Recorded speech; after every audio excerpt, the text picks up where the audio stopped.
There are moments in life when the smallest person can change the biggest heart. Sometimes all it takes is one child to remind us what love truly means. In a muddy market square, Duke Godric bought a 6-year-old orphan girl for 3 silver coins. He thought he was buying a servant.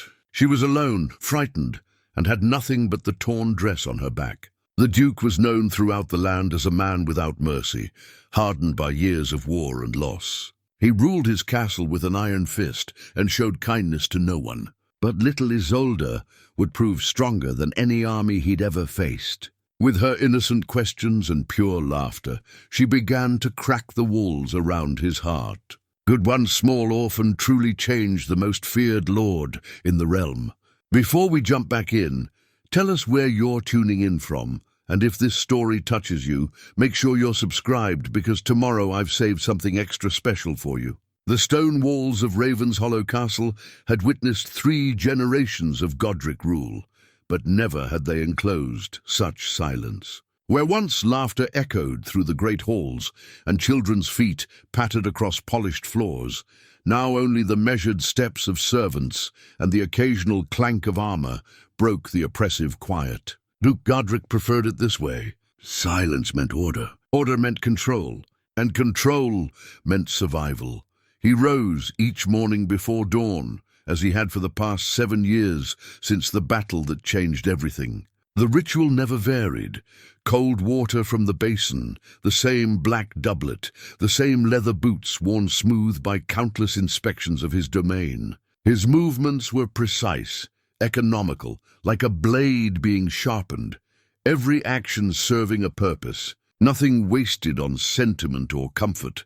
The great hall stretched before him as he descended the stairs, its vaulted ceiling disappearing into shadows that daylight never quite reached. Tapestries depicting his family's victories hung along the walls, their colors faded now, like memories best left undisturbed. At the far end, beneath a stained glass window that cast rainbow fragments across the floor when the sun was right, sat the high table where he took his meals alone, Martha. The head housekeeper had served his family for 30 years. She remembered when these halls rang with joy, when his young wife Elena would fill the rooms with flowers and his son Thomas would race his wooden horses across these very stones. Now Martha moved through her duties with the same grim efficiency as her master, her grey hair pulled severely back, her mouth set in a permanent line of disapproval, though whether the disapproval was directed at the world's cruelty or her lord's response to it, none could say, "Your Grace," she would murmur each morning, placing his bread and ale before him without meeting his eyes. In the early days after the tragedy, she had tried to draw him out with gentle conversation, memories of happier times, attempts to nurture the grieving man she knew still lived beneath the armor. But Duke Godric had made it clear that such efforts were unwelcome. Kindness was a luxury he could no longer afford. Sir Aldric, his captain of guards, understood this better than most. The scarred veteran had fought beside Godric in the border wars, had seen him transform from an idealistic young lord who believed in honor and justice into the iron-willed ruler who now governed through fear and unwavering discipline. Where once Godric had shown mercy to those who wronged him, now he dispensed punishment swift and certain. Where once he had trusted in the goodness of others, now he suspected treachery in every smile, weakness in every tear. The petitioners are waiting. "My lord," Sir Aldric would announce each day after the morning meal, his weathered face betraying nothing of his concern for his friend's soul. The line of supplicants stretched across the courtyard, farmers seeking relief from taxes, merchants requesting safe passage, criminals awaiting judgment. They came because they had to, because Duke Godric's word was law across these lands, but they came with downcast eyes and trembling hands. His judgments were swift, final, and harsh. A poacher caught taking the king's deer would lose a hand. A merchant found cheating on weights would forfeit his goods and face the stocks. A peasant unable to pay his taxes would see his eldest son conscripted into service. There were no second chances, no appeals to mercy, no consideration of circumstances. The law was the law, and Duke Godric was its unyielding instrument. But in the locked chambers of his private study, hidden behind thick oak doors that no servant dared approach without summons, lay the artifacts of a different man. A tarnished silver medal from his final battle, earned in the desperate hours when he had fought not for glory or conquest, but simply to survive long enough to return to those he loved. He had found them dead upon his return, Elena and Thomas, victims of the enemy raid that had struck while the duchy's defenders were away. The medal sat now in a drawer he never opened, its weight heavier than any armor he had ever worn. This was the world into which little Isolde stepped on that grey autumn morning, clutching nothing but the ragged hem of her dress and the confused hope that perhaps, in this new place, someone might want her to stay. She was smaller than the other castle servants, her 6-year-old frame dwarfed by the massive stone archways and soaring ceilings. Her hair, once perhaps blonde beneath the grime, hung in tangled wisps around a face that bore the sharp angles of hunger. But her eyes, those wide, dark eyes that seemed to hold depths no child should possess, those eyes took in everything with a curiosity that bordered on wonder. Martha had been tasked with finding the girl a place among the kitchen staff. But even the hardened housekeeper felt a pang of something approaching compassion as she watched Isolde struggle to reach the wash basins, her small hands red with cold as she attempted to scrub pots nearly as large as herself. "Careful with that one," Martha warned the other servants in her sharp whisper. "His Grace has no patience for broken crockery, and less for those who break it." But Isolde listened with the intensity of a child who had learned early that survival depended on following rules she didn't always understand. She asked no questions about her duties, made no complaints about the cold stone floors where she slept or the thin gruel that constituted her meals. She simply worked, her small hands moving with surprising skill as she learned to tend the fires, carry water, and mend what could be mended. The other servants watched her with a mixture of pity and wariness. Children did not last long in Duke Godric's service. He had made it clear after his family's death that Ravenshollow Castle was no place for youth or innocence. Those few who had tried to bring their children to work had been turned away with cold finality. What made this orphan different, they wondered? Why had their master purchased her at all? It was young Willem, the stable boy barely older than Isolde herself, who first noticed the way she hummed while she worked. Soft, wordless melodies that seemed to rise from some unbroken place within her, threading through the castle's gloom like sunlight through storm clouds. The sound was so foreign to these halls that several servants stopped their tasks just to listen, their faces showing expressions they had almost forgotten how to wear. Duke Godric first became aware of the child's presence 3 days after her arrival. He had been crossing the courtyard after his morning training when a flash of movement caught his eye. There, in the corner where the kitchen garden struggled against the autumn chill, knelt a small figure carefully tending to a wilted rosebush that had been left to die. She worked with the focused attention of someone who understood the value of life in all its forms.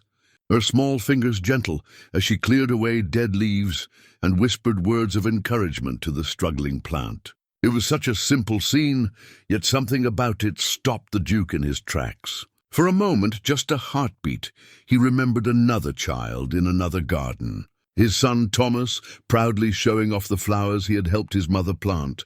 The memory struck like a physical blow, and Duke Godric's face hardened into its familiar mask of stone. He turned away sharply, his boots ringing against the cobblestones as he strode toward the castle's interior. But even as he climbed the stairs to his study, even as he immersed himself in ledgers and correspondence, the image lingered.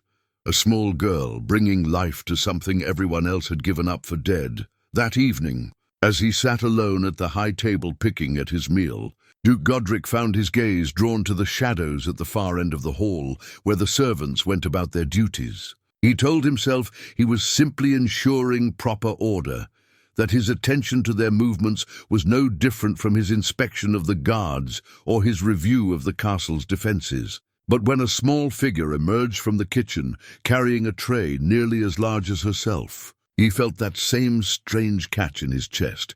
Isolde moved carefully across the hall, her concentration absolute as she balanced the heavy burden. She was taking the tray to Sir Godric and his men, who ate their evening meal at a smaller table near the great hearth.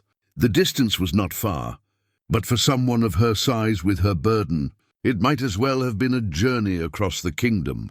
Duke Godric watched as she took each step with deliberate care, her small face serious with determination. She was almost to the guard's table when her foot caught on an uneven stone. The tray tilted, and for a moment it seemed certain the dishes and food would crash to the floor in a clatter that would bring Martha's wrath and his own harsh judgment. But somehow, through luck or skill or simple stubborn will, Isolde managed to steady herself. The tray swayed but did not fall. She took a deep breath, squared her small shoulders, and completed her journey safely. It was then that she looked up and saw him watching her. Their eyes met across the length of the great hall, and Duke Godric felt something shift inside his chest, a crack in the ice that had formed around his heart.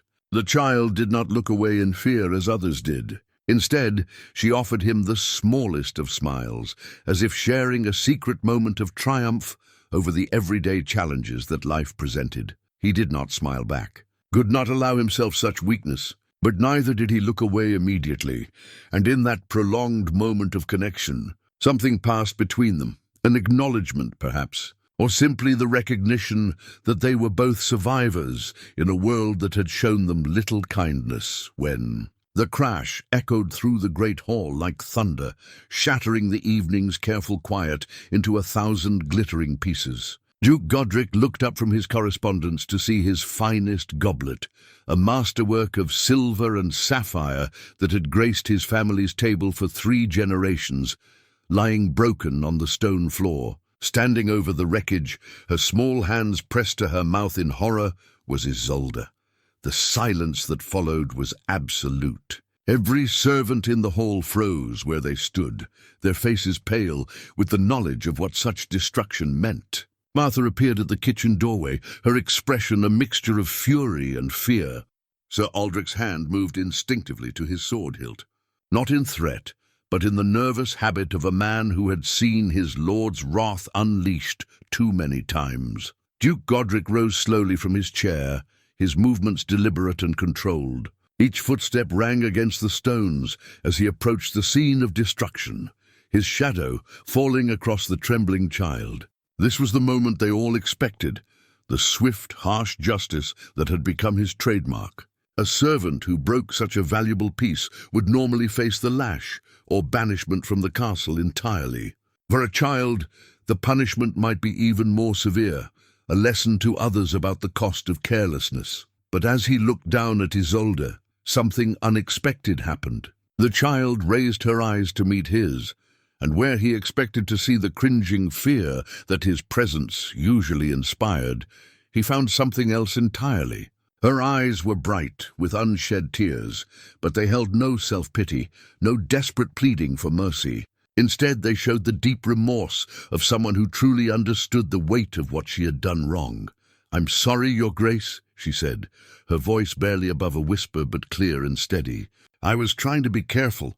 I know it was precious to you." The words struck him with unexpected force, not because of what she said, but because of what she didn't say.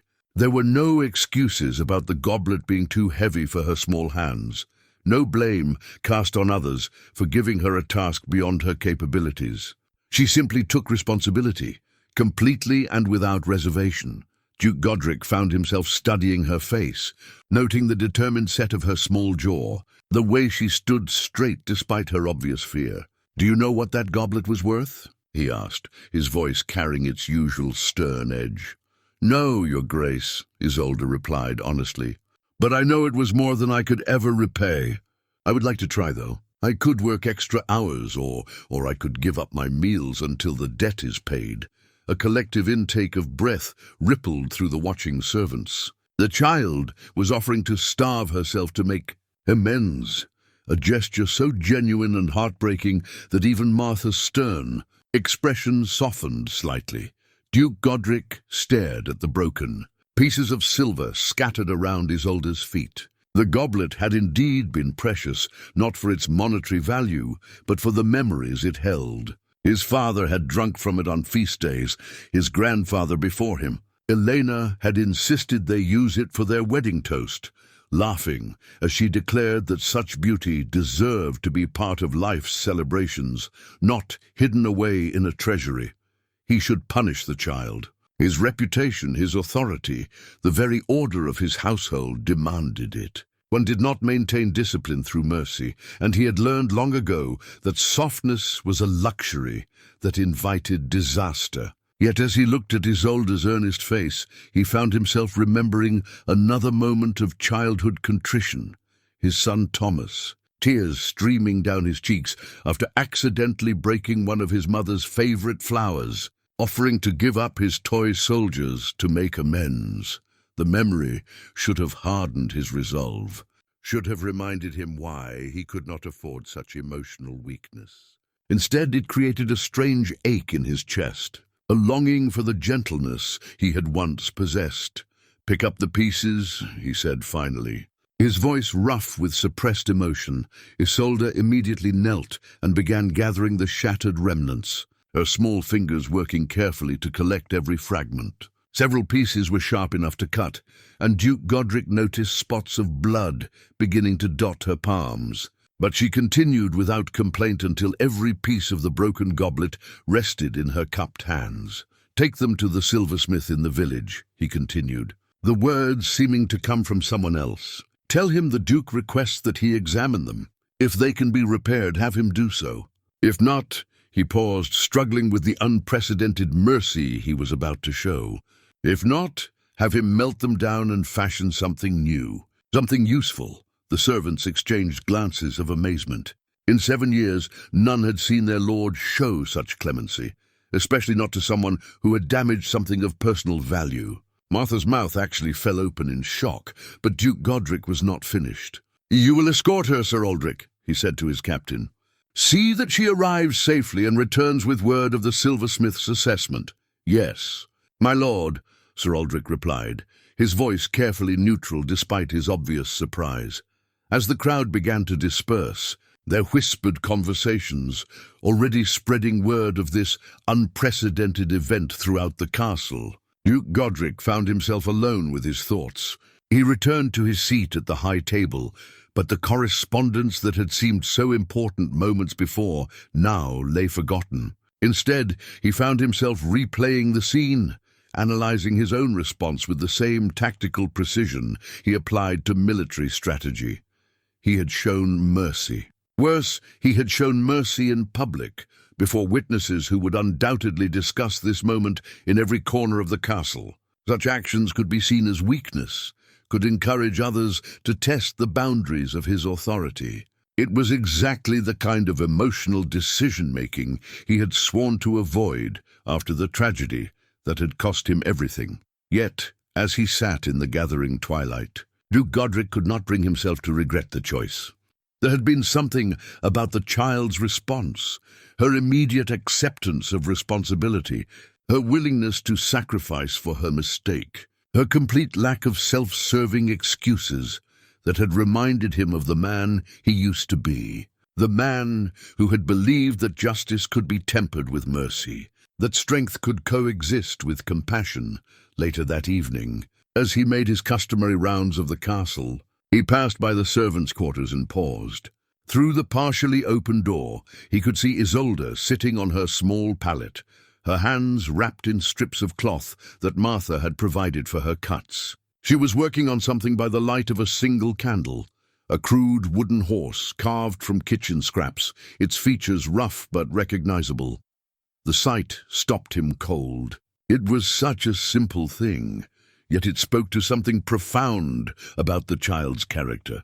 Despite the day's trauma, despite the pain in her hands and the uncertainty of her future, she was creating something beautiful, something that brought joy from nothing more than discarded wood and a child's imagination. Duke Godric watched as Isolde carefully smoothed the horse's mane with a piece of rough cloth, her face serious with concentration. When she was satisfied with her work, She set the toy beside her pallet and whispered a soft good night to it, as if it were a beloved pet rather than a crude carving.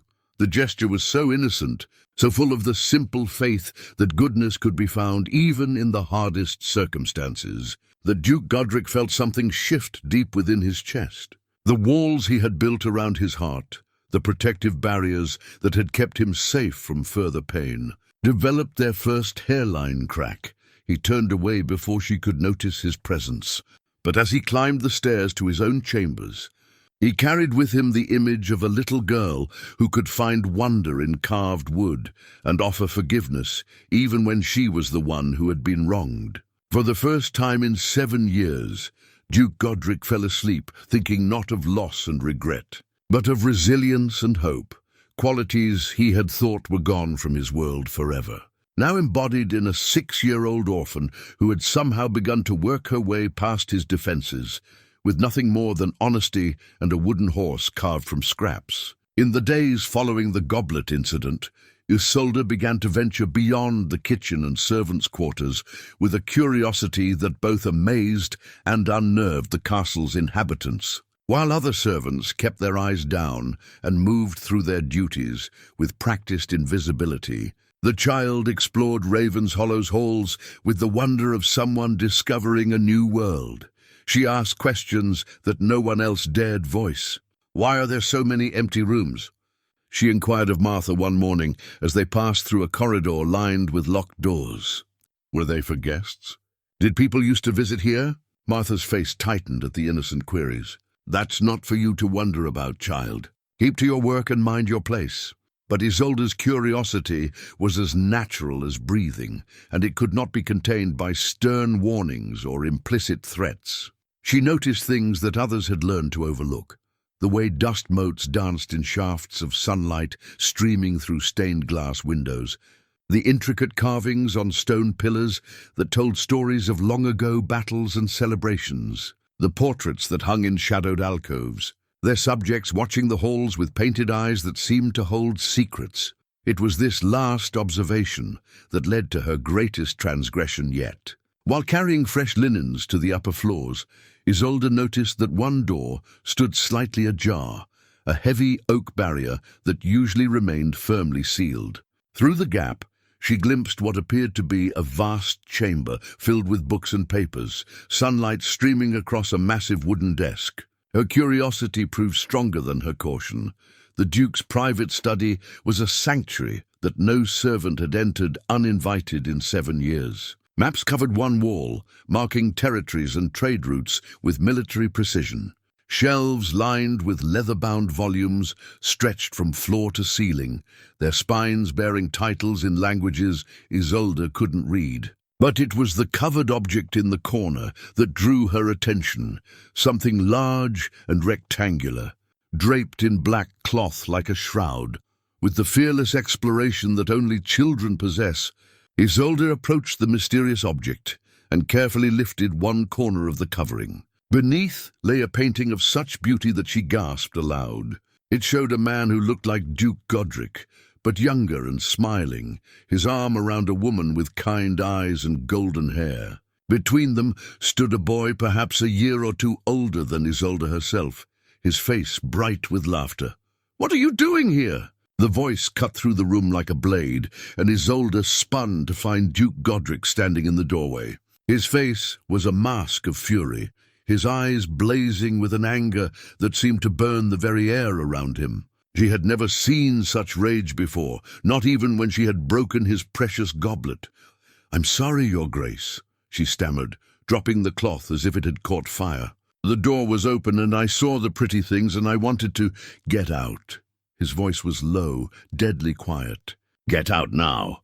Isolde fled, her small feet pattering across the stone floors as she ran toward the servants' quarters. Behind her, she heard the heavy slam of the study door, followed by what sounded like something being thrown against the wall. The sound echoed through the corridors like a cry of pain, but Isolde's nature was not one to be easily deterred.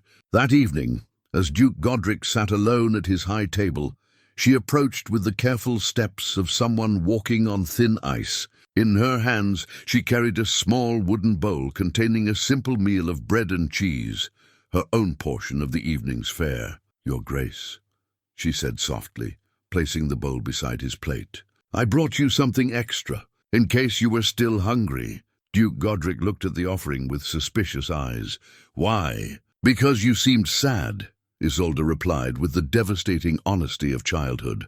"When people are sad, sometimes food helps. That's what my mama used to say before—" She stopped herself, but the unfinished sentence hung in the air between them. Before what? He found himself asking, despite his better judgment. "Before the sickness took her," Isolde finished quietly. "She said that sharing food was like sharing love, that nobody should eat alone if they didn't have to." Duke Godric stared at this small child, who dared to speak of love in his presence, who offered her own meager meal to someone who had shown her nothing but harshness. "The people in that painting," he said finally, his voice rough with suppressed emotion. "They were my family," Isolde nodded solemnly. "They looked happy. The lady was very pretty, and the boy had a nice smile. Did the sickness take them too?" "Not sickness," Duke Godric replied, the words torn from him against his will. "War. Raiders came while I was away fighting. I returned to find them." He stopped, unable to continue. "I'm sorry," Isolde said, and the simple words carried more comfort than any elaborate expression of sympathy could have managed. "It must hurt very much to miss them." Duke Godric looked at this child who had lost her own mother, who understood grief in ways no 6-year-old should, yet still found the capacity to offer comfort to others. "Why did you uncover the painting?" he asked. "Because hiding beautiful things seems wrong," she answered without hesitation. "My mama used to say that beautiful things are meant to be remembered, not forgotten. Even if remembering hurts sometimes." The words hit him like physical blows. How many times had Elena said something similar? How often had she insisted that joy shared was joy doubled, that love was meant to be celebrated, not hidden away? He had covered the portrait because seeing their faces caused him pain, but this child suggested that perhaps the pain was worth enduring for the sake of memory. "What would you know about such things?" he asked, but there was no anger in his voice now, only a weary curiosity. "I think about my mama every day," Isolde said simply. "Sometimes it makes me cry, but mostly it makes me happy to remember her voice and how she used to sing to me. If I forgot her, that would hurt more than remembering." Duke Godric found himself studying this small philosopher who spoke wisdom beyond her years. In the week since her arrival, she had challenged assumptions he hadn't even realized he held. Her questions forced him to examine his choices. Her perspectives shed new light on old wounds. "The boy in the painting," he said finally. "His name was Thomas. He would have been 9 years old now. He looks like he was fun to play with," Isolde observed. "Did he like horses?" "I saw the stables, and they're very fine. He loved horses," Duke Godric admitted, memory softening his harsh features. "He could ride before he could properly walk." Elena, his mother, used to worry that he would grow up to be a centaur rather than a prince. For the first time in their conversation, Isolde smiled. "That sounds like something my mama would have said. She had funny ideas about things sometimes." They sat in comfortable silence for a moment, the Duke picking absently at the bread she had brought him. It tasted better than his usual fare, though he couldn't say why. Perhaps it was the knowledge that it had been freely given, offered without expectation of reward or fear of punishment. "You should not have gone into my study without permission," he said finally, feeling obligated to maintain some semblance of discipline. "I know," Isolde replied solemnly. "I won't do it again, but I'm glad I saw them. They looked like people who would want to be remembered." Duke Godric found no words to respond to such simple truth. Instead, he took another bite of the bread she had shared with him, and for the first time in 7 years, he did not eat alone. The fever came in the night like a thief, stealing away Isolde's strength and leaving her small body burning with heat that no amount of cool cloths could ease. Martha discovered her shivering violently on her pallet in the servants' quarters, her face flushed crimson and her breathing shallow and rapid. "Send for the physician," Martha commanded one of the kitchen maids, her usual stern demeanor cracking with genuine concern. She had seen too many children succumb to such fevers, had watched helplessly as illness claimed the young and vulnerable with ruthless efficiency. Word of the child's condition spread quickly through the castle, carried by worried whispers and anxious glances. When Duke Godric learned of it during his morning inspection of the guards, he felt an unexpected tightness in his chest. He told himself it was merely concern for any member of his household, a lord's duty to ensure the welfare of those under his protection. Nothing more. But as the day wore on, and reports of Isolde's worsening condition reached him, Duke Godric found himself unable to concentrate on his usual tasks. Correspondence lay unread on his desk. Petitioners waited in vain for his attention, and even Sir Aldric's reports of border activities failed to hold his interest. Instead, his thoughts kept returning to a small figure burning with fever in the servants' quarters. When evening fell and the physician emerged from his examination with a grave expression, Duke Godric could no longer maintain the pretense of distant concern. He strode through the castle's corridors with purpose, his footsteps echoing off stone walls as he made his way to the humble chamber where Isolde lay fighting for her life. The servants' quarters had never felt his presence before. Martha looked up in shock as he entered, her face pale with exhaustion from hours of tending to the sick child. "Your Grace, I didn't expect—" "How is she?"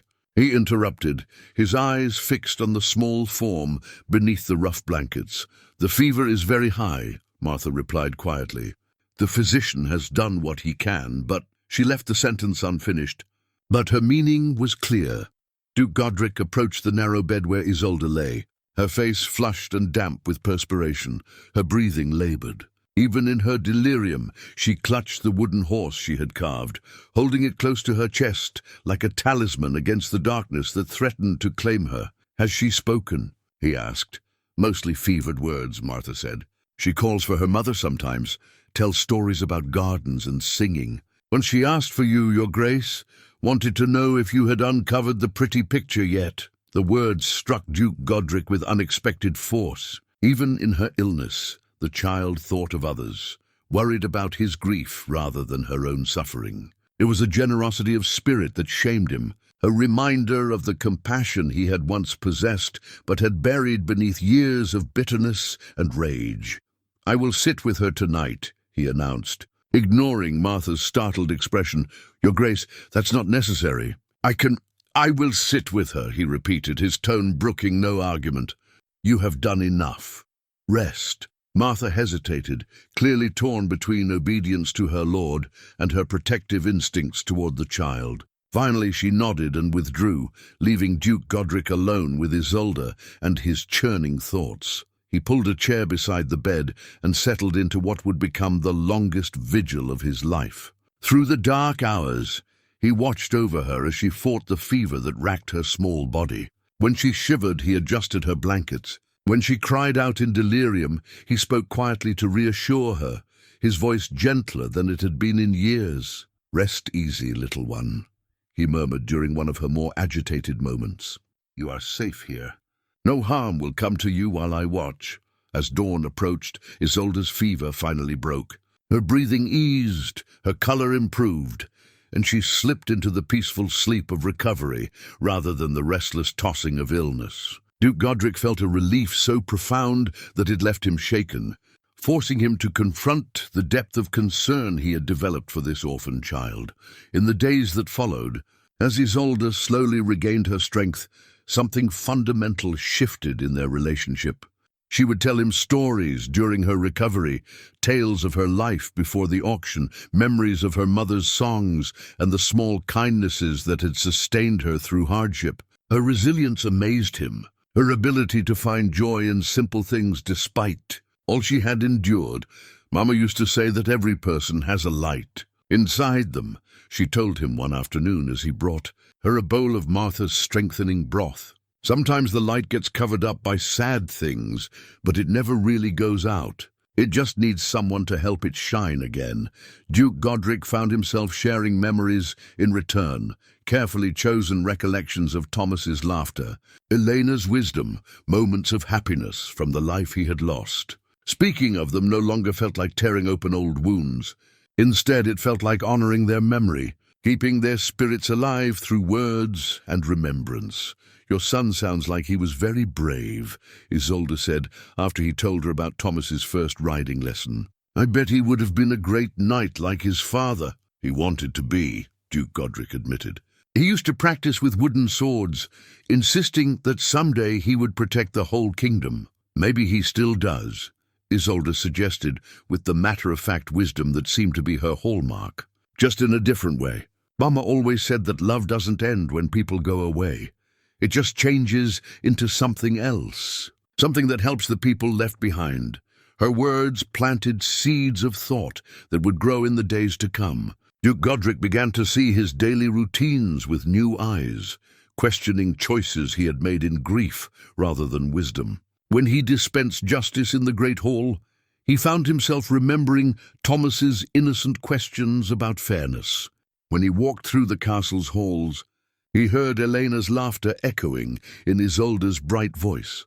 Martha noticed the change first, observing how the Duke's harsh pronouncements began to soften around the edges, how his face no longer bore the constant mask of cold authority. The other servants saw it too. Small gestures of consideration, moments of unexpected patience, the gradual thawing of a heart that had been frozen by loss. But it was Sir Aldric who spoke the truth that others only whispered. "The child is healing him," he told Martha one evening, as they watched Duke Godric patiently teaching Isolde her letters in the Great Hall. 7 years of grief, and it takes one little orphan to remind him how to live again. Do you think it will last?" Martha asked, her voice carrying both hope and fear. Sir Aldric watched as Isolde laughed at something the Duke had written, her joy infectious enough to coax an answering smile from his stern features. "Look at his face," he said quietly. "When did you last see him smile like that? The child has given him back something we all thought was lost forever." As if sensing their observation, Duke Godric looked up from his impromptu lesson. For just a moment, his expression was unguarded, showing a contentment that had been absent from Ravenshollow Castle for far too long. Then he returned his attention to Isolde, his voice patient as he guided her small fingers in forming letters that would spell out her own name, the first step in claiming an identity beyond orphan or servant. In the soft glow of candlelight, surrounded by the warmth of shared learning and gentle laughter, the seeds of change took root and began to grow. Spring arrived at Ravenshollow Castle like a tentative visitor, bringing with it changes that went far deeper than the budding trees and warming air. Duke Godric found himself including Isolde in aspects of castle life that would have been unthinkable mere months before. What had begun as practical lessons in reading and writing had evolved into something approaching formal education, though he told himself it was merely ensuring she could be useful in more capacities. Every person in service should understand the basics of letters and numbers, he explained to Sir Aldric when his captain raised an eyebrow at seeing the Duke patiently working through arithmetic with the child. "It makes them more valuable." But Sir Aldric had served Duke Godric long enough to recognize the careful distance his lord maintained between his actions and his emotions. The gruff explanations didn't mask the gentle patience in the Duke's voice as he guided Isolde through her lessons, or the way his features softened when she grasped a particularly difficult concept. It was Isolde herself who suggested she observe the morning court sessions. "I could learn about how things work," she said with the earnest enthusiasm that had become familiar to all who knew her. "Maybe I could help somehow." Duke Godric's first instinct was to refuse. The court was no place for a child. The matters brought before him often involved harsh realities of crime and punishment, disputes that required a firm hand and unwavering judgment. But something in Isolde's bright curiosity reminded him of Thomas, who had once begged to sit beside his father's throne and help decide important things. "You may observe," he conceded finally. But you will remain silent and still. The court is serious business, I understand. Your Grace, Isolde replied, with the solemn gravity of someone entrusted with great responsibility. The first morning she attended court, Isolde sat quietly on a small stool beside the Duke's great chair, her dark eyes wide as she watched the parade of petitioners present their cases. A farmer sought relief from taxes after a poor harvest destroyed his crops. A merchant complained of bandits on the trade roads. A woman begged for leniency for her son, caught stealing bread to feed his siblings. Duke Godric's judgments were swift and decisive, as they always had been. The farmer would receive no relief. Taxes were taxes, and exceptions led to chaos. The merchant would have to hire his own guards or find safer routes. The thief would face the stocks for 3 days, as a lesson to others who might consider similar crimes. But as the morning progressed, Duke Godric became increasingly aware of Isolde's presence beside him. She asked no questions, made no sounds of protest or approval, but her small hand had moved to rest against her throat when the thief's sentence was pronounced, and her eyes had filled with tears she was too well trained to shed. That evening, as they shared their usual lesson in the great hall, Isolde finally spoke of what she had witnessed. "The lady with the boy who stole bread," she said carefully. She looked very sad. Duke Godric set down his quill and studied her face. "Thieves must be punished, Isolde. If we allow one person to steal without consequence, others will follow. Soon no one's property would be safe." "I understand," she replied slowly. But the boy looked hungry. Really hungry, like I used to be. Sometimes hungry people don't think clearly about right and wrong. They just think about making the hurting stop. Her words carried the weight of experience, the knowledge of someone who had faced the desperate choices that true poverty demanded. Duke Godric found himself remembering his own youth, when the kingdom had suffered through a harsh winter, and he had seen families choosing between heating their homes and feeding their children. "What would you have done?" he asked, surprising himself with the question. Isolde considered this carefully, her young face serious with thought. Maybe the boy could work to pay back what he stole, in the kitchens or the stables. That way he learns that stealing is wrong, but he also learns that there are other ways to get food when you're hungry. It was such a simple suggestion, yet it revealed a perspective Duke Godric had lost somewhere in his years of rigid rule. Justice didn't always have to be about punishment. Sometimes it could be about teaching, about offering better choices than the ones desperation had forced. The next morning brought similar cases, and Duke Godric found himself listening with different ears. A poacher caught taking the Lord's deer received not the loss of a hand, but a choice: face traditional punishment or work in the castle's kennels, learning to care for the hunting hounds and earning honest wages. A young woman caught selling watered wine was given the option to make full restitution and serve a period of supervised labor rather than face public humiliation in the stocks. Word of these changes spread quickly through the duchy. Some of the older nobles grumbled about the duke's softening, warning that leniency would be seen as weakness. But the common people began to speak of their lord with something approaching affection, grateful for a justice that considered circumstances as well as crimes. "The duke has a gentler touch these days," Sir Aldrich overheard one farmer telling another at the market. "Still firm, mind you, but fair. Like he remembers what it's like to be human." It was during one of these court sessions that Lady Eleanor first appeared at Ravenshollow. She arrived with a small retinue, claiming to represent her father's interests in establishing new trade agreements. Duke Godric had known her since childhood. She was the daughter of a neighboring lord, intelligent and beautiful, with the kind of sharp wit that had always appealed to him in the days before grief had dulled his appreciation for such things. "My lord," she said, offering an elegant curtsy as she was announced. "It has been far too long since I've had the pleasure of your company." Duke Godric noticed Isolde watching the exchange with careful attention, her young mind clearly trying to understand the subtle complexities of adult interaction. Lady Eleanor's gaze lingered on the child with barely concealed curiosity. "And who is this charming young lady?"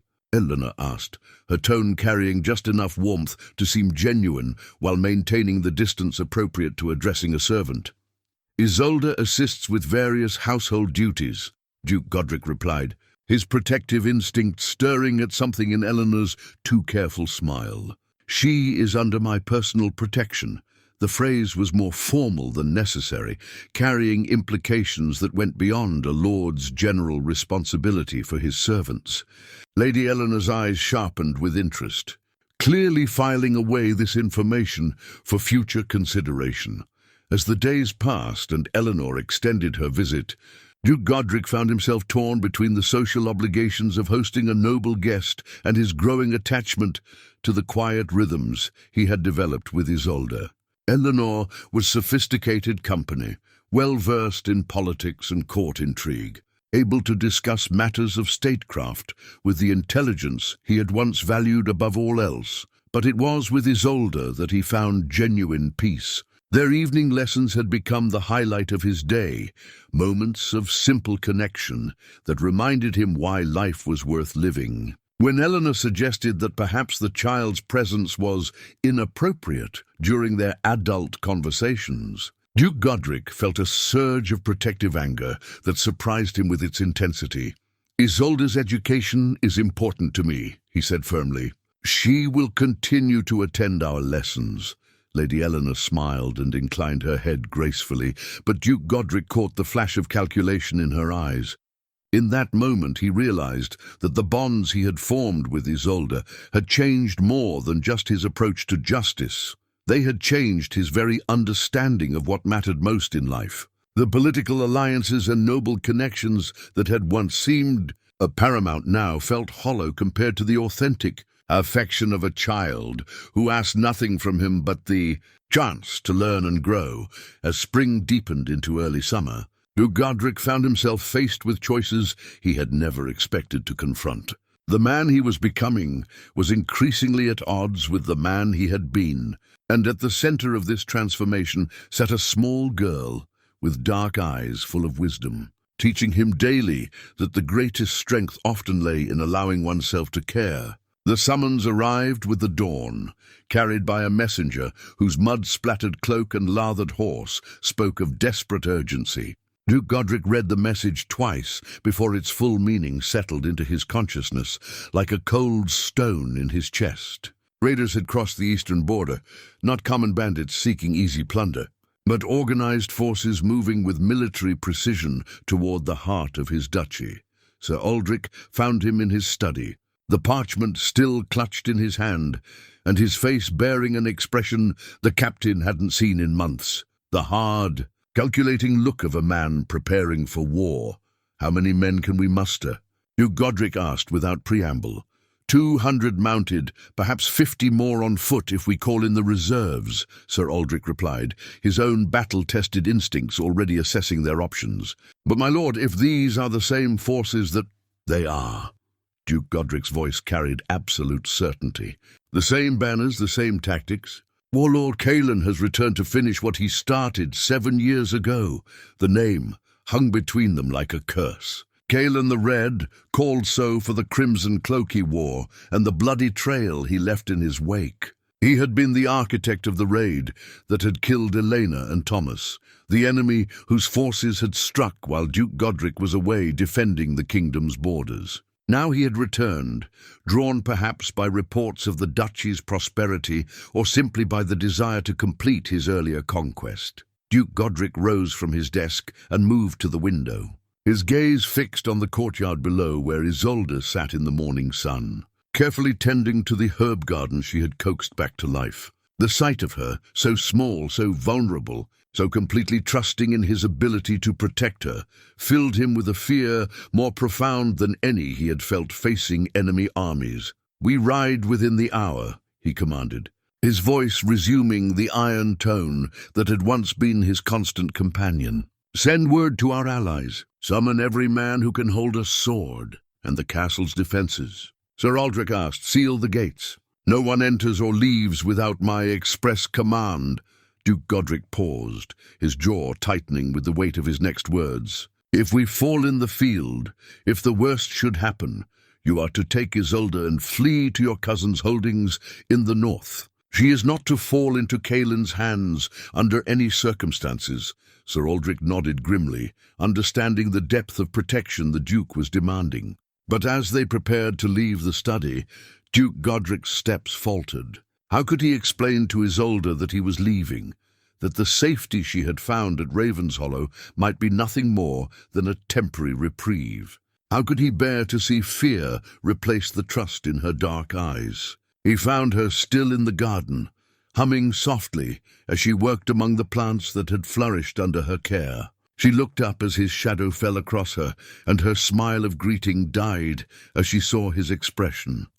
"You have to go away," she said quietly, her child's intuition reading the truth in his face. For a little while, Duke Godric confirmed, kneeling beside her so they were at eye level. "There are matters that require my attention." Isolde studied his face with the serious consideration she brought to all important things. "Dangerous matters?" He could have lied, could have offered empty reassurances that would spare her immediate worry. But their relationship had been built on honesty, and he found he could not break that foundation now. "Yes," he admitted, "very dangerous." To his surprise, Isolde didn't cry or beg him not to go. Instead, she reached into the small pouch at her waist and withdrew something he hadn't seen in weeks, the wooden horse she had carved during her first days at the castle. The crude toy looked even smaller in her palm, worn smooth by countless hours of handling. "This was the first thing I made here," she said, pressing the horse into his hands. "Mama always said that things made with love are the strongest kind of magic. Maybe it will help keep you safe." Duke Godric stared at the simple carving, his throat tight with emotions he couldn't name. In his warrior's hands, trained to wield sword and shield, the wooden horse felt both fragile and precious, a talisman of hope from someone who had every reason to have lost faith in the world's goodness. "I will treasure it," he said, his voice rough with feeling. "And I will come back to you, little one." "That is a promise," Isolde smiled then, the radiant expression that had become his greatest comfort. "I know you will. You're the strongest, bravest person I know. The bad people don't stand a chance."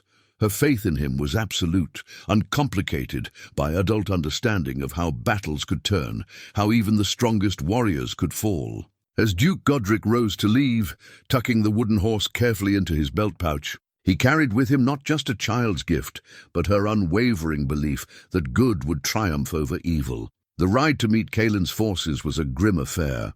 200 men in armor following their lord toward a confrontation 7 years in the making. Duke Godric felt the familiar weight of command settling around him like a second skin, the tactical calculations and strategic planning that had made him one of the kingdom's most feared military leaders. But beneath the warrior's composure lay something new, a desperate love that gave every decision life or death importance. The first clash came at sunset, when scout forces met in the valley below Thornwick Ridge.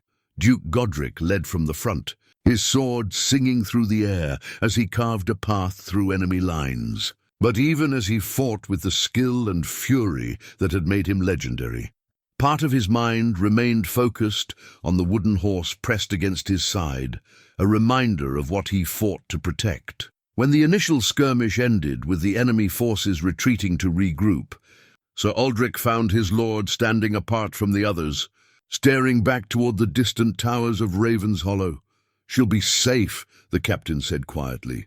"Martha and the others will guard her with their lives." "It's not enough," Duke Godric replied, his voice carrying the weight of old grief and new fear. 7 years ago I believed walls and loyal servants would be enough to protect them. I was wrong then. I could be wrong now." Sir Aldrich studied his friend's profile, noting the way moonlight caught the silver, now threading through dark hair, the lines that marked a face aged by responsibility and loss. "You're not the same man you were 7 years ago, my lord. And this isn't the same situation."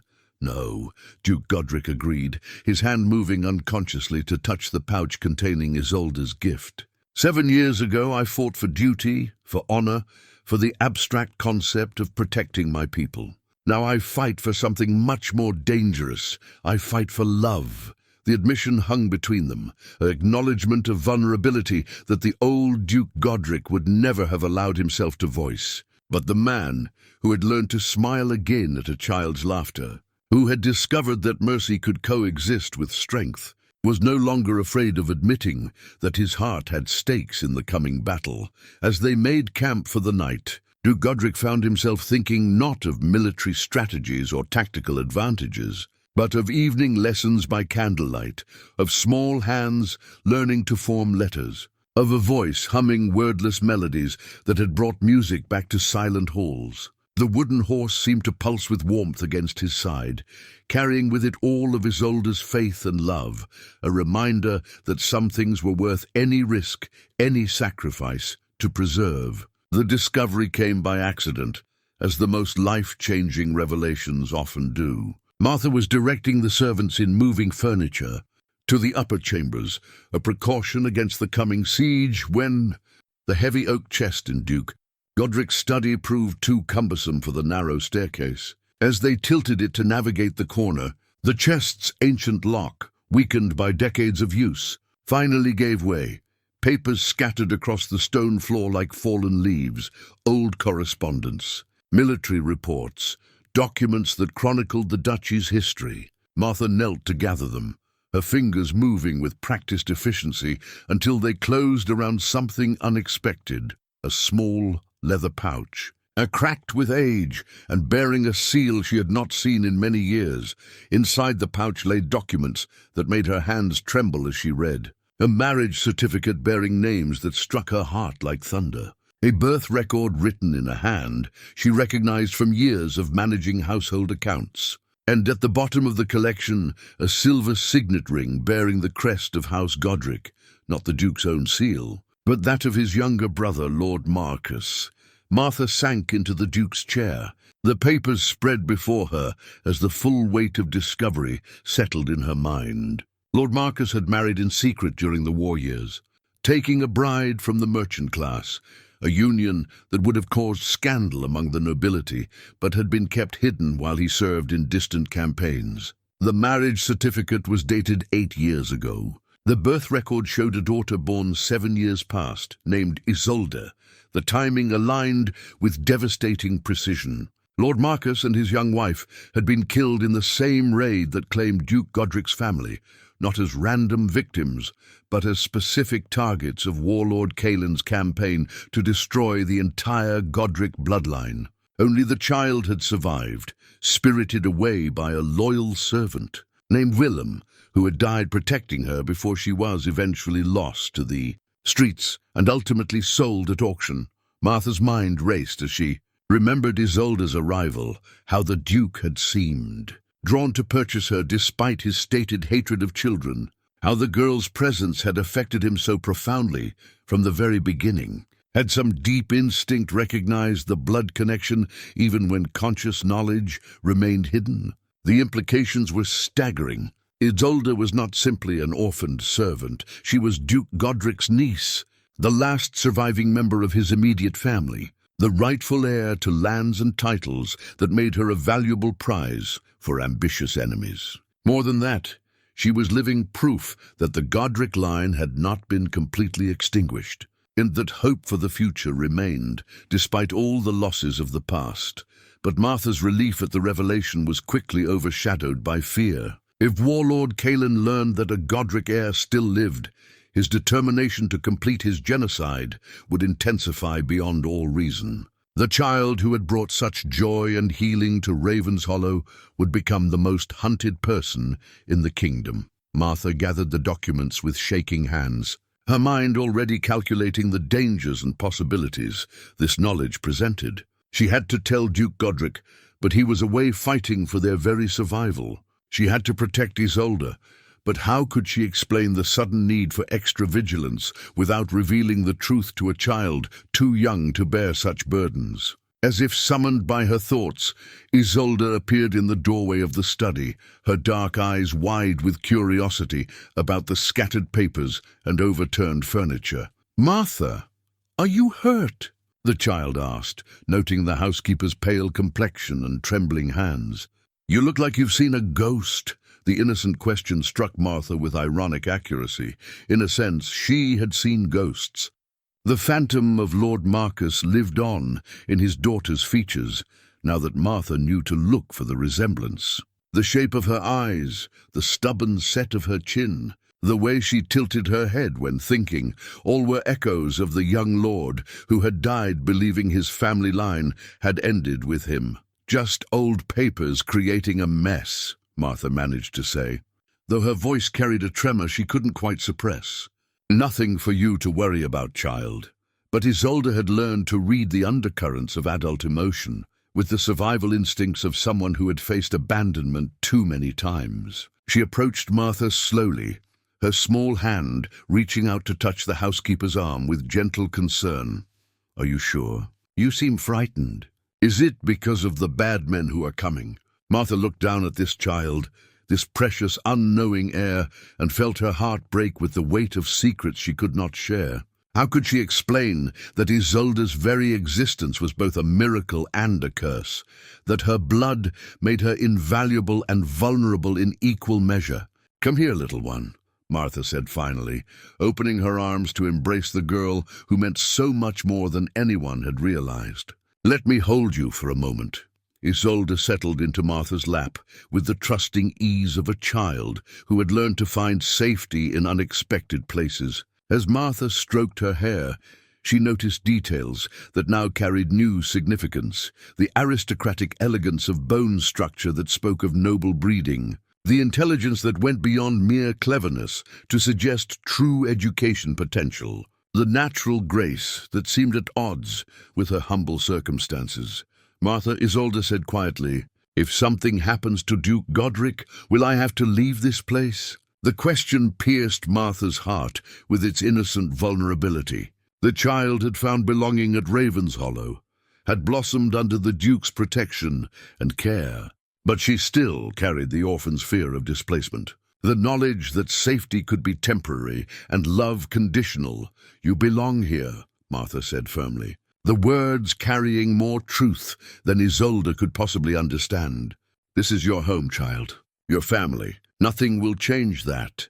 It was then that the implications of the discovery truly hit Martha. If Duke Godric fell in battle, if Warlord Caelan succeeded in his campaign of destruction, Isolde would be the last of her line, a 7-year-old girl with the blood of rulers in her veins and no knowledge of her own importance. The thought filled Martha with a fierce protectiveness that surprised her with its intensity. "Promise me something," Martha said, holding Isolde at arm's length so she could look directly into those dark, trusting eyes. "Promise me that no matter what happens, you will remember that you are loved, that you have value beyond anything you can imagine, that you are meant for great things." Isolde nodded solemnly, though confusion flickered across her features. "I promise, Martha. But why are you talking like this? You sound like you're saying goodbye." "Not goodbye," Martha corrected quickly. "Just making sure you know how precious you are to all of us." As evening fell and Martha helped Isolde prepare for sleep, the housekeeper's mind churned with the weight of her discovery. She had to find a way to get word to Duke Godric, had to ensure that he learned the truth about his niece's identity before it was too late. But communication with the army was dangerous, and any message risked falling into enemy hands. The irony was not lost on her. Duke Godric had saved Isolde from auction, thinking he was performing a simple act of duty, never knowing he was rescuing his own blood, the last hope for his family's continuation. The child who had already begun healing his wounded heart was, in fact, the daughter of his beloved brother, the niece he had never known existed. That night, as Martha kept vigil over the sleeping castle, she clutched the ancient documents that had rewritten everything they thought they knew about their circumstances. Somewhere in the darkness beyond their walls, Duke Godric was fighting for his life and his people's safety. But he was also fighting for something he didn't even know he had regained: a family, a legacy, a future that extended beyond his own mortality. The wooden horse Isolde had carved sat on her small bedside table, its crude features seeming to watch over her sleep. Martha found herself staring at the simple toy, understanding now why the Duke had treasured it so deeply. It was more than a child's gift. It was a connection between uncle and niece, a bond of blood and love that had transcended the ignorance of their true relationship. As dawn approached, bringing with it news from the battlefield and the ever-present threat of siege, Martha made her decision. Whatever the cost, whatever the risk, Duke Godric had to learn the truth about Isolde's heritage. The stakes of the coming battle had just become infinitely higher, and the child, sleeping peacefully in the servants' quarters, was no longer just a beloved ward. She was the future of House Godric, and the key to either their salvation or their final destruction. The messenger arrived at Duke Godric's camp just before dawn, his horse foam-flecked and stumbling from the desperate ride through enemy-held territory. Sir Aldric recognized the man as one of Martha's trusted nephews, a stable hand who had proven his courage on more than one occasion. The sealed letter he carried bore the Duke's personal seal. Martha had used his own signet ring to ensure the message would reach him. Duke. Godric read the letter 3 times before its contents fully penetrated his consciousness. Each word struck him like a physical blow. His brother Marcus, alive long enough to marry and father a child. The secret family destroyed in the same raid that had claimed Elena and Thomas. And Isolde, sweet brave Isolde, revealed as his own flesh and blood, the niece he had unknowingly rescued from an auction block. "My lord?"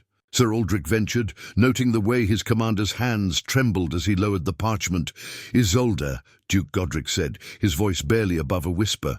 "She's Marcus's daughter, my brother's child." The revelation hit Sir Aldric like a thunderbolt. He had known Lord Marcus, had fought beside the younger Godric brother in the border campaigns. The resemblance should have been obvious. The same dark eyes, the same stubborn determination, the same capacity for finding joy even in difficult circumstances. "The timing fits," Sir Aldric said slowly, his tactical mind already working through the implications. "If Kaelin learns she's alive, he'll stop at nothing to complete what he started." Duke Godric finished grimly. "The total annihilation of my family line." The Duke rose from his camp chair and moved to where his armor hung on its stand. The ancient steel bore the scratches and dents of countless battles, but it had never felt heavier than it did now. He was no longer fighting simply to protect his lands or his people. He was fighting for the last living member of his bloodline, for a future he had never dared hope could exist. "How long until Kaelin's main force arrives?" he asked, though he already knew the answer. "Our scouts report they'll reach Ravenhollow's walls within 2 days," Sir Aldric replied. "His advance forces are already harrying our supply lines." Duke Godric nodded, his mind shifting into the cold calculation that had made him one of the kingdom's most formidable military commanders. But beneath the strategic planning lay a desperation he had never felt before, not even when defending his own life in battle. "Send word to our allies," he commanded. "Every favor owed, every alliance forged, call them all in, and prepare the men for forced march. We must reach Ravenshollow before Kaelin completes his siege preparations." The return to his castle was a race against time and darkness. Duke Godric pushed his forces harder than he ever had before, driving through the night with only brief stops to rest the horses. Behind them, enemy scouts shadowed their movements, and ahead lay a fortress that contained everything he had left to lose. When the familiar towers of Ravenshollow finally appeared on the horizon, Duke Godric felt his heart clench with relief and terror in equal measure. The castle still flew his banners, its walls showed no signs of assault, and thin trails of smoke from the kitchen fires suggested that normal life continued within its protection. But he knew that safety was temporary. Kaelin's forces were no more than hours behind them. Martha met him in the courtyard, her usual stern demeanor cracking to show the strain of the past days. "Your Grace," she said, offering a curtsy that trembled with exhaustion. "Thank the gods you've returned safely. Where is she?" Duke Godric asked without preamble. "In the garden, my lord. I thought it best to maintain her usual routines until..." But Duke Godric was already striding toward the small walled space where Isolde tended her plants. He found her there, kneeling among the herbs and vegetables she had coaxed into flourishing, her small hands gentle as she harvested late summer flowers. She looked up at his approach, and her face transformed with joy. "You came back," she exclaimed, rising to run toward him with arms outstretched. "I knew you would. I prayed every night that you'd be safe." Duke Godric caught her in his embrace, holding her close as emotions he couldn't name flooded through him. This was his niece, his brother's daughter, the last link to a family he had thought completely lost. Her small body felt precious beyond measure in his arms, fragile and vital as a bird's heart. "Did the wooden horse help?" Isolde asked, pulling back to study his face with those dark eyes that now carried such deeper meaning. "Did it keep you safe like I hoped?"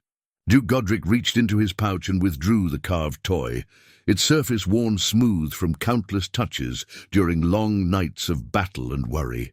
"It kept me focused on what matters most," he said truthfully. "It reminded me why I had to come home." Isolde beamed at this answer, then grew more serious as she noticed the tension in his posture, the way his gaze kept moving to scan the horizon. "Are the bad men still coming?" "Yes, little one," Duke Godric admitted. "But we're going to be ready for them this time." He knelt so they were eye level, his hands gentle on her small shoulders.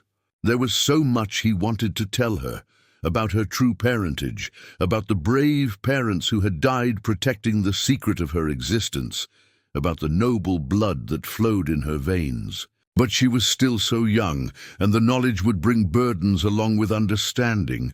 "Isolde," he said carefully, "I need you to know that you are very precious to me, more precious than you can possibly understand. Whatever happens in the days to come, remember that you are loved beyond measure." Her face grew solemn with the gravity children reserve for truly important conversations. "I love you too," she said simply. "You're the best father I could have asked for." The word father struck him with unexpected force. In her innocent mind, that's what he had become. Not a lord who had purchased a servant, but a parent who had chosen to love and protect her. The legal and biological distinctions that adults found so important meant nothing to a child who had found belonging in his care. "And you," he said, his voice thick with emotion, "are the finest daughter a man could hope for." The next hours passed in frantic preparation. Duke Godric met with his captains to review the castle's defences, checking every arrow loop and murder hole, ensuring that the walls could withstand siege engines and scaling ladders. The ancient fortress had been built to resist assault, but Kaelin was no common bandit.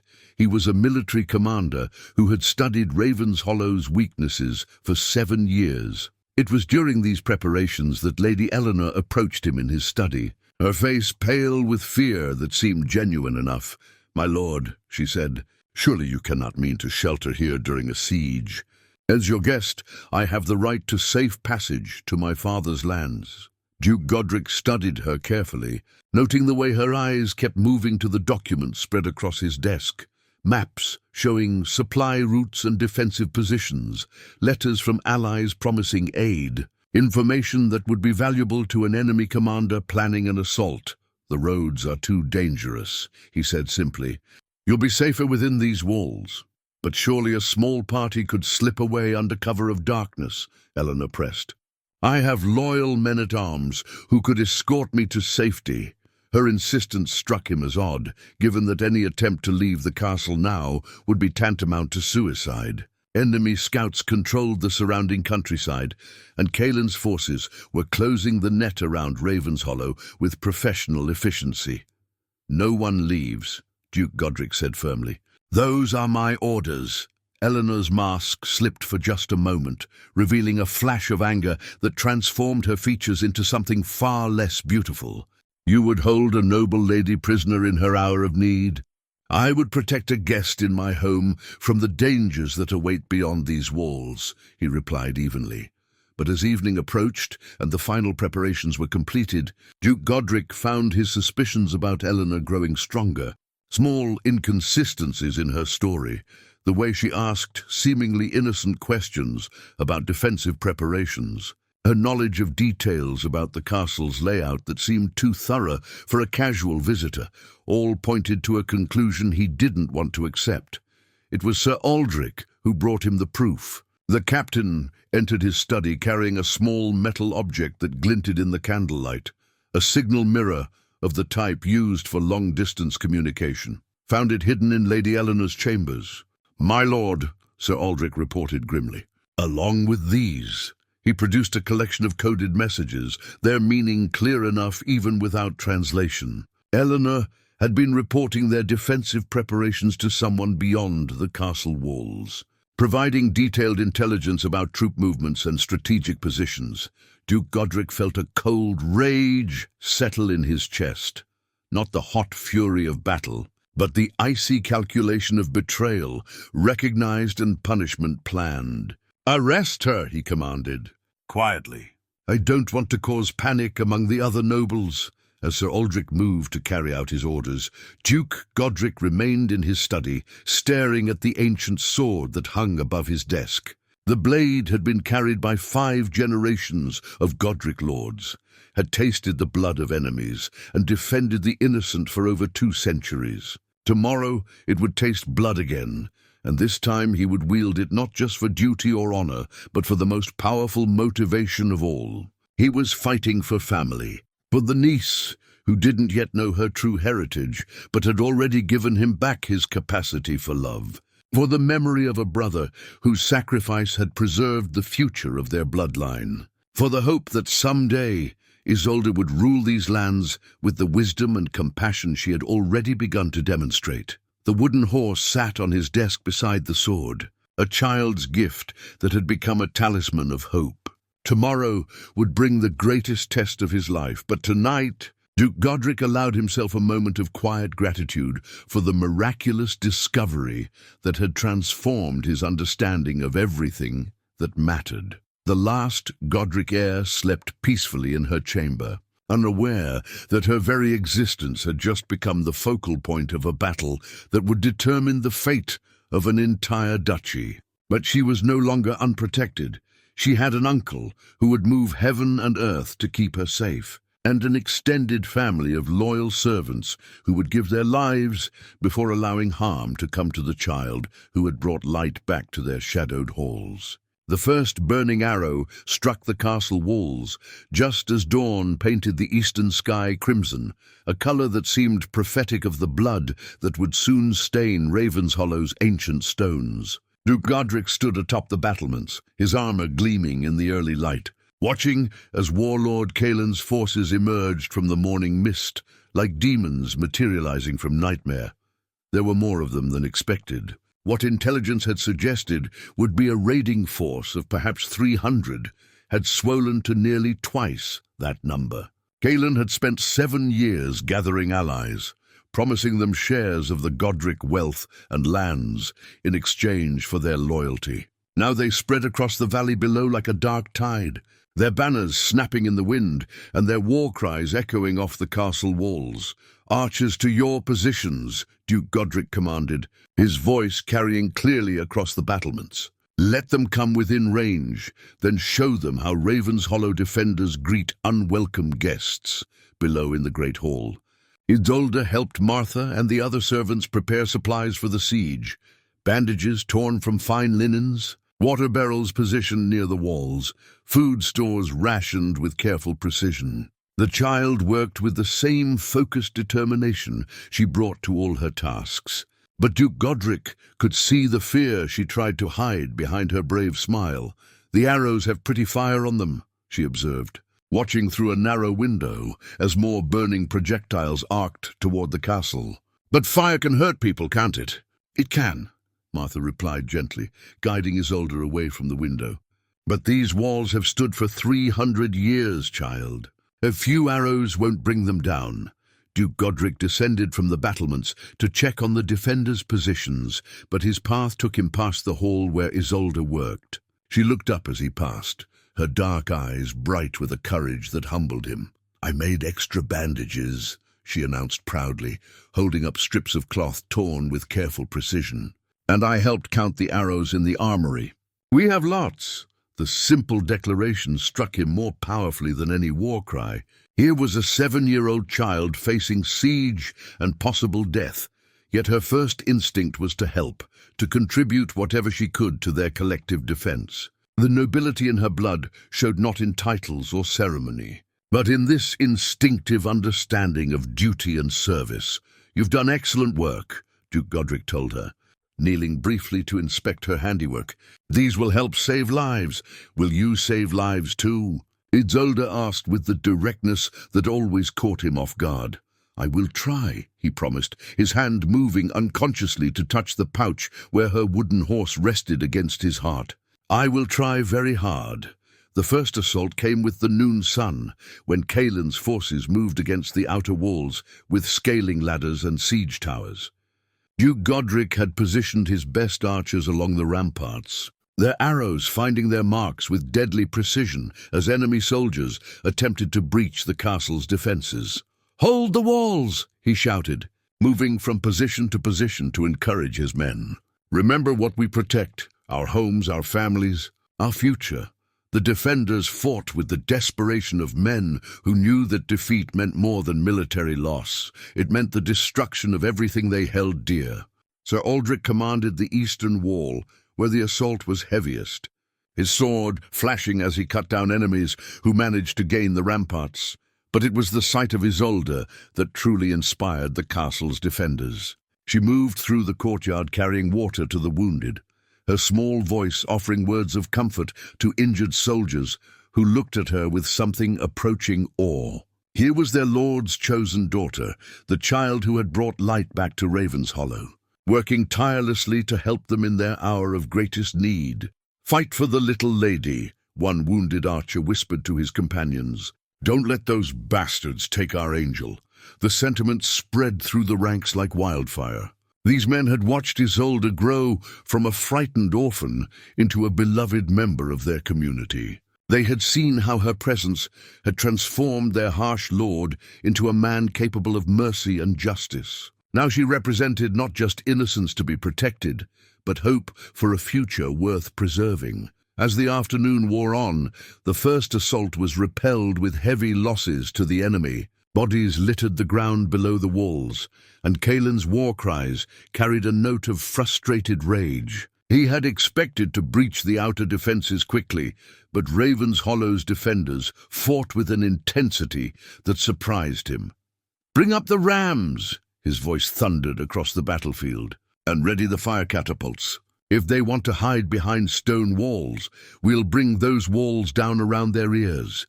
Duke Godric watched the enemy preparations from his position on the battlements, calculating odds and defensive options with the cold precision of experience. The first assault had been a probing attack, testing their defenses and resolve. The real battle was yet to come, but as he looked down at the courtyard, where Isolde continued her work among the wounded, Duke Godric felt a steel resolve settle in his chest. Let Kaelin bring his worst, Ravenshollow would stand. It had to stand because the alternative was unthinkable. The burning arrow in his hand seemed to pulse with symbolic meaning as he prepared to light the signal fires that would call their allies to battle. This was more than a siege. It was a fight for the very soul of his family's legacy, embodied in one small girl who didn't yet know she carried the future of House Godric in her brave young heart.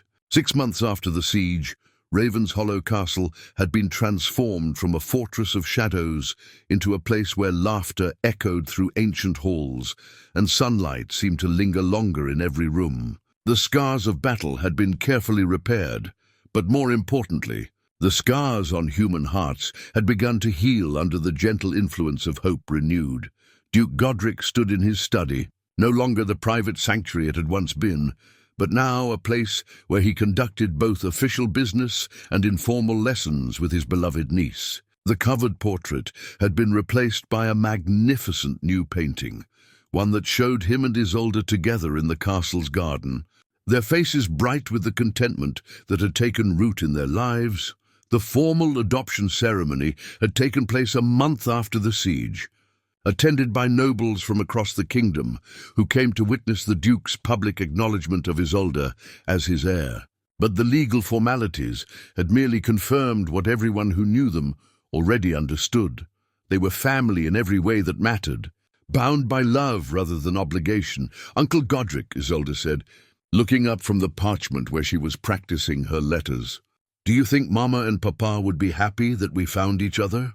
The question would once have caused him pain, but now Duke Godric felt only a warm certainty. "I think they would be overjoyed," he replied honestly.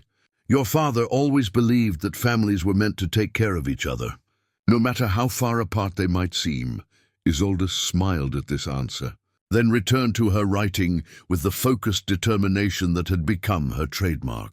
She was composing a letter to the village children, inviting them to a harvest festival at the castle, part of her education in the responsibilities that would someday be hers as ruler of these lands. The changes in Duke Godric's rule had been remarkable to witness. Justice was still swift and certain, but it was now tempered with the mercy that Isolde had helped him rediscover. The stocks remained in the village square, but they were used far less frequently as the Duke found creative alternatives that focused on restitution and learning rather than simple punishment. Martha entered the study carrying a tea service, her stern features softened by the contentment that had settled over the entire household. "Your Grace," she announced, "Lady Catherine has arrived for her visit." Duke Godric's face brightened at the news. Lady Catherine was a widow from a neighboring duchy, a woman of intelligence and warmth who had become a frequent visitor to Ravenshollow. Unlike the calculating Lady Eleanor, who had been quietly returned to her father's custody. After the siege, Catherine seemed genuinely delighted by Isolde's presence and made no attempt to diminish the child's importance in Duke Godric's life. "Shall I tell her you'll receive her in the solar?" Martha asked, though she already knew the answer. "The garden," Duke Godric replied.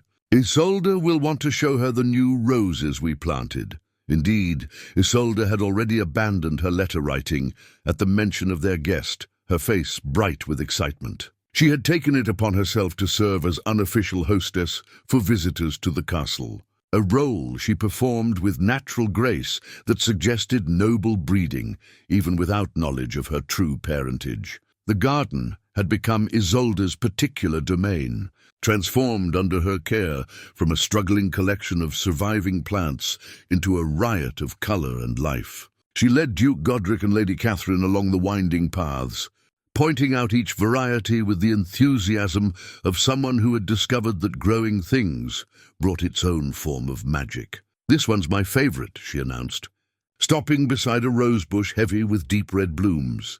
"Uncle Godric says it's the same colour as courage, and that's why it grows so strong." Lady Catherine smiled at the explanation, her eyes meeting Duke Godric's with warm understanding. She had heard the story of the siege, knew how this remarkable child had inspired an entire castle to fight for something greater than mere survival. "It's beautiful," Catherine said sincerely, "just like everything else you've created here." As the afternoon wore on, Duke Godric found himself watching Isolde with wonder that never seemed to fade. She had grown taller in the months since the siege, her face losing some of its childish roundness while retaining all of its expressive warmth. More importantly, she had grown into her role as his daughter, and heir with a confidence that suggested she had finally found where she truly belonged. The village children who came to play in the castle gardens looked up to her not because of her position, but because of her kindness. The servants, who had once pitied the frightened orphan, now spoke of young Lady Isolde with genuine pride and affection. Even visiting nobles found themselves charmed by her intelligent questions and innocent wisdom. That evening, as was their custom, Duke Godric and Isolde shared their evening meal at the high table. Though the formal distance of earlier days had been replaced by comfortable conversation and shared laughter. Sir Aldrich often joined them now, regaling Isolde with carefully edited tales of their adventures while she listened with rapt attention. "Tell me again about the time Uncle Godric defeated 3 bandits with just his riding crop," Isolde requested, her eyes bright with the hero worship that warmed his heart. "Well," Sir Aldrich began with mock solemnity, "it was a dark and stormy night. It was broad daylight and perfectly clear," Duke Godric interrupted with a laugh. "And there were only 2 bandits, not 3. "Details," Sir Aldrich waved dismissively.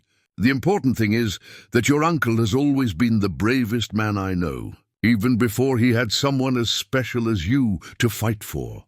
As the evening wound toward its close, Duke Godric walked Isolde to her chamber, no longer the humble servant's quarters, but a beautiful room befitting her status as his heir. The wooden horse she had carved still sat on her bedside table, now accompanied by books and dolls and all the treasures a beloved child accumulates. "Uncle Godric," she said, as he tucked her beneath silk covers that would have been unimaginable during her orphan days. "Are you happy now?"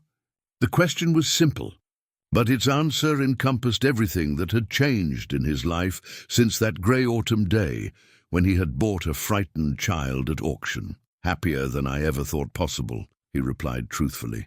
"You gave me back something I thought was lost forever." "What's that?" Isolde asked sleepily. "The ability to love without fear," Duke Godric said softly. "The knowledge that some things are worth any risk to protect." As he left her chamber and made his way to his own, Duke Godric reflected on the miraculous turns his life had taken. The man who had once ruled through fear and rigid control had learned that true strength came from opening one's heart to love. The Duke who had thought his family line extinct had discovered that the future of House Godric was safe in the hands of a remarkable young woman who understood instinctively that power should be used to protect and nurture rather than merely to control. Outside his window, the lights of the village below twinkled like earthbound stars, and Duke Godric knew that his people slept peacefully under the protection of a rule guided by wisdom rather than harshness. Tomorrow would bring new challenges, new opportunities to serve and protect, but he would face them with the confidence that came from knowing he was no longer alone. In a small chamber nearby, the last daughter of House Godric slept peacefully, dreaming perhaps of gardens and lessons and the uncle who had given her not just a home, but a future full of possibilities. The orphan who had once owned nothing but a torn dress and an unbreakable spirit had become an heiress to more than lands and titles. She had inherited a legacy of love that would guide her own rule when the time came. The wooden horse on her bedside table seemed to watch over her sleep, a reminder of how far they had both traveled from that day in the market square, when 3 silver coins had purchased not just a servant, but the key to redemption itself. And in the solar below, a new family portrait caught the moonlight, showing 2 faces side by side, uncle and niece, duke and heir, 2 hearts that had found in each other the missing pieces that made them whole. The breach came at midnight, when exhaustion had dulled the defenders' vigilance and Kaelin's sappers completed their work beneath the eastern wall. The explosion shattered the night silence, sending ancient stones tumbling into the courtyard and creating a gap wide enough for assault troops to pour through. Duke Godric was among the first to reach the breach, his sword already singing through the air as he met the enemy charge. Behind him came Sir Aldrich and the castle's finest warriors, but they were vastly outnumbered by the flood of attackers streaming through the shattered wall. "Hold the courtyard," Duke Godric commanded, his blade cutting down 2 enemies with practiced efficiency. "Don't let them reach the keep." But even as he fought, part of his mind remained focused on Isolde's safety. She had been moved to the most secure chamber in the castle's heart, protected by loyal guards who would die before allowing harm to reach her. Yet the knowledge that she was so close to danger filled him with a desperate fury that made him more dangerous than he had ever been. The battle raged through the night, ebbing and flowing like a deadly tide across Ravenshallow's ancient stones. Bodies fell on both sides, but Kaelin's forces seemed inexhaustible, fresh troops replacing the fallen with mechanical precision. Duke Godric found himself fighting beside men he had known since boyhood, watching friends and loyal servants give their lives to protect what they all held dear. It was near dawn when he saw her, a small figure moving through the chaos with purpose that defied all reason.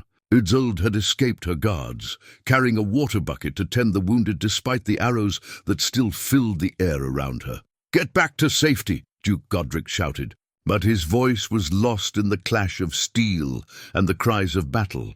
Instead, Isolde approached a fallen defender who lay bleeding near the chapel steps. As she knelt to offer him water, an enemy archer on the walls drew his bow, his arrow aimed at the vulnerable child. Time seemed to slow as Duke Godric saw the threat, his body moving before conscious thought could intervene. The arrow meant for Isolde struck him in the shoulder, spinning him around with its force. But he managed to reach her, gathering her small form in his arms and carrying her to safety behind the stone bulk of the well. "You're hurt," Isolde said, her small hands pressing against the wound where the arrow protruded from his armor. "You're bleeding because of me." "No," Duke Godric said firmly, though pain lanced through him with each breath. "I'm bleeding because I chose to protect what matters most to me." From her pocket, Isolde withdrew the small riverstone she had carried since her orphan days, smooth and grey, worn by countless touches during moments of fear and uncertainty. "Take this," she said, pressing it into his hand. "Mama always said that courage stones help brave people be even braver." Duke Godric looked at the simple pebble, understanding the magnitude of trust she was placing in him. This was her most precious possession, the last link to her lost mother, and she was giving it to him for luck in the battle that would determine their fate. "I'll treasure it," he promised, closing his fingers around the stone. "And I'll make sure it brings us both home safely." The final assault began with Kaelin himself leading the charge, his red cloak streaming behind him as he carved a bloody path toward the keep. Duke Godric met him in the courtyard's center, their swords clashing with a ring that seemed to echo off the very stars. "So the Duke of Raven's Hollow still lives," Kaelin snarled, his blade seeking the gaps in Godric's armor. "I should have finished you 7 years ago, along with your precious family." "You missed one," Duke Godric replied, his swordwork displaying the skill that had made him legendary. "And that mistake will cost you everything." They fought with the intensity of old enemies settling ancient scores, but Duke Godric's purpose gave him an edge that pure hatred could not match. He was no longer fighting for revenge or glory. He was fighting for love, for the future, for a little girl who believed in his ability to protect her. The courage stone seemed to pulse with warmth in his grip, reminding him of Isolde's faith, of her mother's wisdom about brave people becoming braver. When Kaelin's guard dropped for a crucial instant, Duke Godric struck with precision born of desperation and love combined. The warlord fell as the sun rose over Raven's Hollow, his red cloak spreading like spilled wine across the courtyard stones. Around them, the battle was ending as enemy forces, seeing their leader defeated, began to break and flee. Duke Godric stood over his fallen enemy, breathing heavily but victorious. In his hand, Isolde's courage stone caught the morning light, and he understood that some battles were won not through strength or skill alone, but through the power of love to inspire ordinary people to extraordinary deeds. The siege was broken, the enemy scattered, and Raven's Hollow Castle stood intact. But more than that, a family had been preserved. An uncle and niece who had found each other against impossible odds and proven that some bonds could never be broken by war or hatred. As Isolde ran across the courtyard to embrace him, her face bright with relief and joy, Duke Godric knew that this victory was more than military. It was the triumph of hope over despair, of love over loss, of a future finally free from the shadows of the past.